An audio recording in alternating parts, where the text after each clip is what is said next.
Bueno, hermanos, ¿cómo están? Nuevamente aquí, listos para estudiar la palabra de Dios en este día.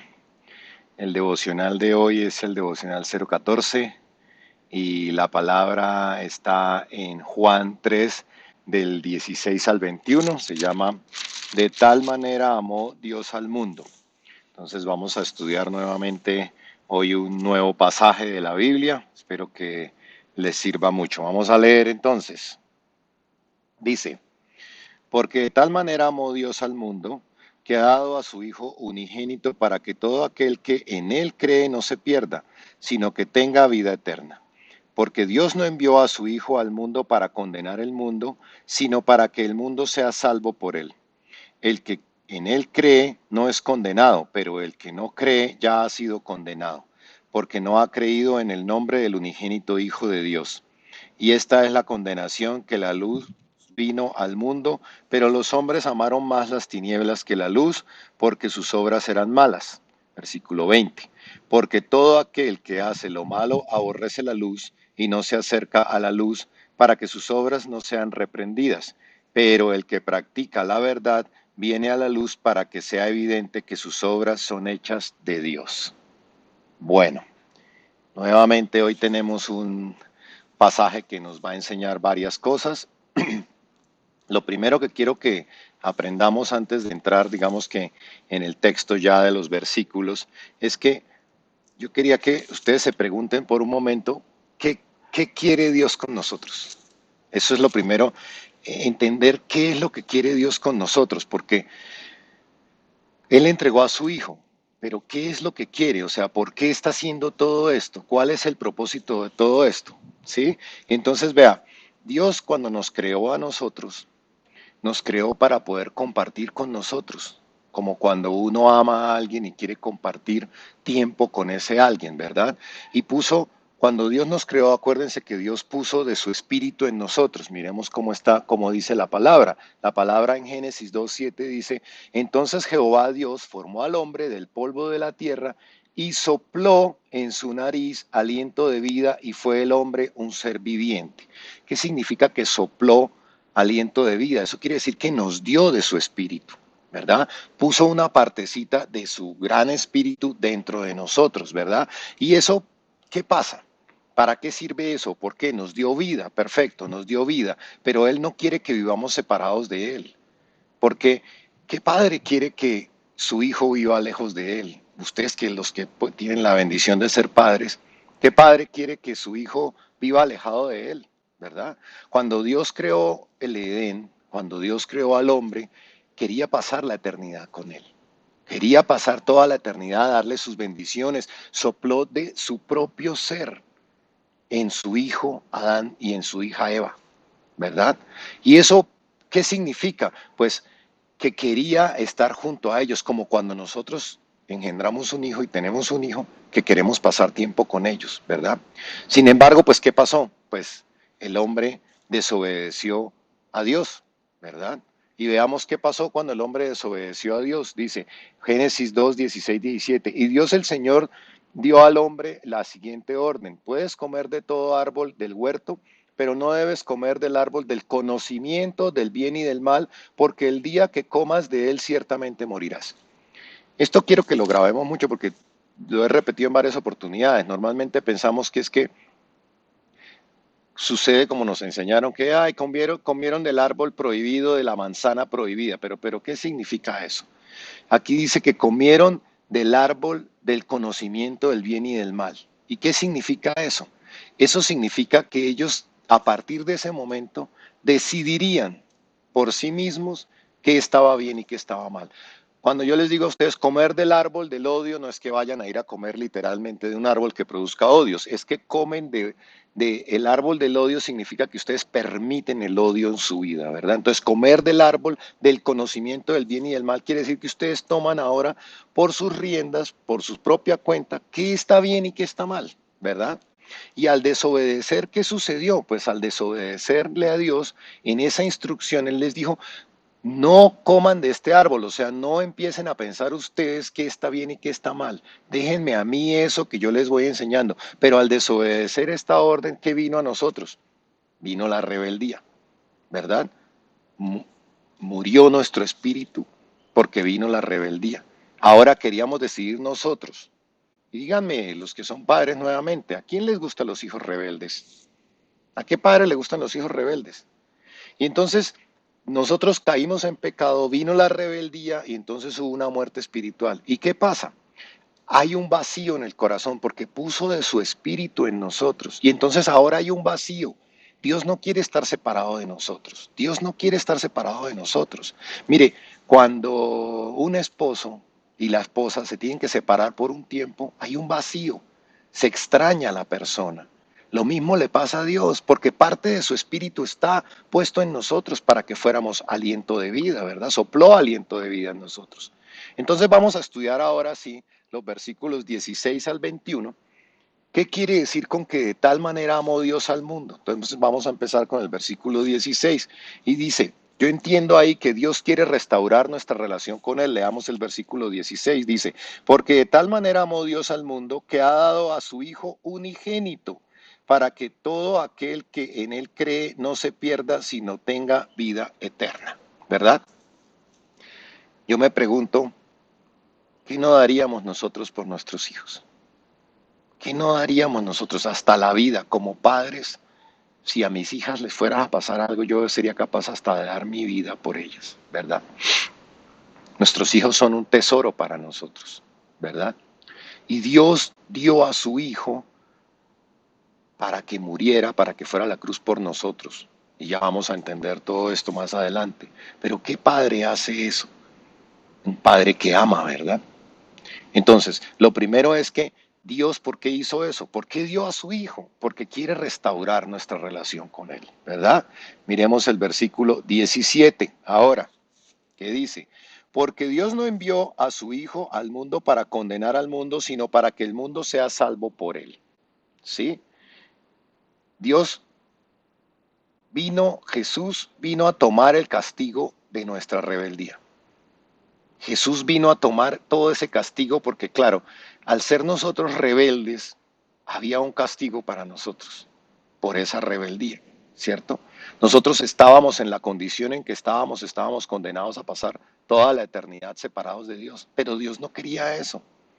Dios no quiere que estemos lejos de Él. Y había puesto unas leyes, pero nadie podía cumplir esas leyes. Esas leyes eran incumplibles. El único que pudo cumplir esas leyes fue Jesús, ¿verdad? Y entonces todo el castigo de nuestra desobediencia vino sobre Jesús. Leamos Isaías, mire. Isaías 53:5 dice, mas el herido fue por nuestras rebeliones, molido por nuestros pecados. El castigo de nuestra paz fue sobre él, y por su llaga fuimos nosotros curados. El castigo de nuestra paz vino sobre él. Por eso vino Jesús, para pagar el precio. ¿Se acuerdan cuando hablamos del Cordero de Dios? Que sin sangre no había redención y perdón de pecados. Pues bueno, Jesús vino a pagar el precio para que nosotros pudiéramos estar nuevamente en paz, ¿verdad?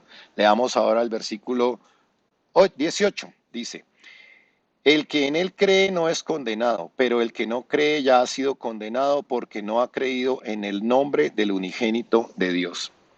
Y vea, dice, debemos creer en Jesús. Perfecto, dice, el que en él cree. Y muchos decimos, sí, yo creo. Jesús, yo creo en ti, lo que tengo ahí en la pantalla. Muchos decimos, Jesús, yo creo en ti. Pero ¿cuál es el problema? Que lo decimos de boca. Acuérdense, en el pasado estudio bíblico profundo, completo, miramos qué era la mente y qué era el corazón. Las cosas muchas veces las decimos con la mente, no las decimos realmente con nuestro centro de creencias, que es el corazón. Entonces mucha gente dice, sí, Jesús, yo creo en ti, pero no lo dice realmente porque no lo cree realmente en su corazón. Y creerlo realmente en su corazón, ¿qué implica? Pues implica confiar en el método de vida que él propone, ¿verdad? Significa creerle en la manera en que él dice que hagamos las cosas, ¿verdad? Mire, siempre me ha sorprendido esto. Los demonios también creen en Dios. Los demonios también creen en Dios, pero no le obedecen, ¿verdad? Saben quién es Dios, pero no le obedecen. Y entonces ellos también son salvos porque creen en Dios. No es suficiente creer en Dios. Cuando dice Jesús, yo creo en ti, está haciendo referencia a que creo en ti y te obedezco. ¿Sí? Perfecto. Veamos el siguiente, versículo 19. Y esta es la condenación, que la luz vino al mundo, pero los hombres amaron más las tinieblas que la luz, porque sus obras eran malas. ¿Verdad? Entonces, mire, esta es la condenación, que la luz vino al mundo, pero los hombres amaron más las tinieblas. La luz vino al mundo, vino a marcar un camino. Entonces, tengo ahora la oportunidad de elegir nuevamente, ¿verdad? Así como Dios quería que fuera nuestra relación con Él en un principio. Ahora, como la luz vino al mundo, ahora tengo esa oportunidad. Pero dice que los hombres amaron más las tinieblas que la luz, ¿verdad? Tengo la oportunidad hoy de decidir qué es lo que debo hacer, cómo debo hacerlo. Como Adán y Eva decidieron en su momento mal, yo tengo la oportunidad hoy. Y aquí hay algo que quiero que piensen, porque es que muchas veces creemos que hacer lo malo es cometer esos pecados grandes, ¿verdad? Y hacer lo malo es hacer todo lo contrario a la voluntad de Dios. Eso significa hacer lo malo, ¿sí? No es cometer todas estas cosas grandes y no es hacer mi parecer. Nuevamente, quiero decidir yo. Hoy estoy frente a una decisión de las grandes decisiones de mi vida, porque vino Jesús nuevamente a restablecer el camino. Y hoy tengo que decidir si vuelvo a tomar la misma decisión que tomaron Adán y Eva, de volver a decidir ellos lo que era bueno y lo que era malo sobre su vida, o si yo me someto a lo que Jesús dice, ¿verdad? Veamos el versículo 20. Dice, porque todo aquel que hace lo malo aborrece la luz y no se acerca a la luz para que sus obras no sean reprendidas, ¿verdad? Entonces yo tengo esa oportunidad de hacer la voluntad de Dios, de, de restaurar mi relación con Él.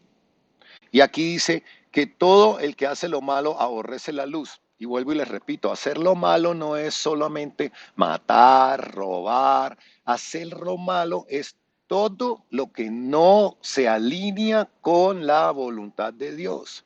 Porque a veces pensamos que hacer lo malo es realmente solo hacer cosas malas, malas. No, todo lo que no está en línea con la voluntad de Dios está en contra de Dios. Y lo hemos estudiado en algunas otras ocasiones. Y esto tenemos que tenerlo claro, porque hay una palabra donde también dice, el que no está conmigo está contra mí. El que no está conmigo contra mí está, dice. Entonces, a veces queremos pararnos como en el medio, como que sí, como que no, y no es así. ¿Ok? Entonces, Jesús dice que el que no se acerca a la luz para que sus obras no sean arrepentidas. ¿Y por qué no nos acercamos a la luz? Pues porque no queremos cambiar. Porque acercarnos a la luz es decirnos qué es lo que estamos haciendo mal, y decirnos qué es lo que estamos haciendo mal, pues significa que tengo que cambiar, ¿verdad? Entonces grábense eso, quiero que se graben eso. Todo lo que no está alineado a la voluntad de Dios está contra Él, ¿ok? Y vamos a ver el último versículo. Pero el que practica la verdad viene a la luz para que sea evidente que sus obras son hechas en Dios. Entonces, mire, tengo que ser coherente con mi boca. Porque digo, creo en Jesús, perfecto, creo en Jesús, pero tengo que ser coherente con mi boca. No puedo ser incoherente. Si yo digo con mi boca creo, entonces me acerco a Él. Y si yo me acerco a Él, entonces corrijo lo que no está alineado con Dios, ¿verdad? Y tiene que ser evidente, y ahí dice que sea evidente que sus obras son hechas en Dios. Y tiene que ser evidente, o sea, que sea evidente requiere que otros que están a mi alrededor vean mi cambio, ¿verdad? Si otros no ven mi cambio, no es evidente, porque entonces solo lo conozco yo, estoy camuflado, soy cristiano camuflado. No, así no se puede. Tiene que ser evidente para los demás. Y entonces hoy les traigo esta reflexión para que se lleven hoy de esta palabra esta reflexión. Jesús me ama y fue a la cruz por mí. Entiende que Jesús hizo algo maravilloso. ¿Por qué? Por amor a ti. Jesús fue a la cruz por mí. Se sacrificó, sufrió, vino a la tierra y sufrió una cantidad de cosas. ¿Por qué? Para restaurar mi relación con Dios. Lo segundo es gracias Dios por darme esta nueva oportunidad. Hoy estás parado frente a una oportunidad de volver a decidir si quieres pasar la eternidad con Dios o alejado de Dios. No cometas el mismo error que cometieron Adán y Eva, alejándose y tomando las decisiones por sí mismo, comiendo del árbol del conocimiento del bien y del mal. Lo tercero es que renuncio a decidir por mí mismo. Dile, Dios, hoy renuncio a decidir por mí mismo lo que está bien y lo que está mal. Quiero apegarme a lo que escribes tú en tu palabra. Por eso me someto a tu sabiduría, porque entiendo que tu sabiduría es mucho más grande que la mía. Hoy no quiero decidir por mí mismo. Hoy quiero seguir tu camino. Quiero acercarme a esa luz para poder enderezar mi camino. ¿Sí? Bueno, como siempre, les quería comentar que recuerden que en nuestros estudios bíblicos tenemos todos los miércoles a las 7:30 estudio bíblico, lo publicamos en mi Facebook Live, queda luego en mi perfil. Al día siguiente también lo pueden encontrar en Facebook para los que no tienen, en YouTube, perdón, para los que no tienen Facebook, ¿sí? Y estos videos devocionales, pues sí los pueden encontrar en YouTube. Cada semana yo voy a ir colgando nuevos videos devocionales. Me alegra mucho haberlos visto hoy, haber estudiado esta palabra con ustedes el día de hoy y bueno, espero que continúen con el reto de leer la palabra. Dios los bendiga.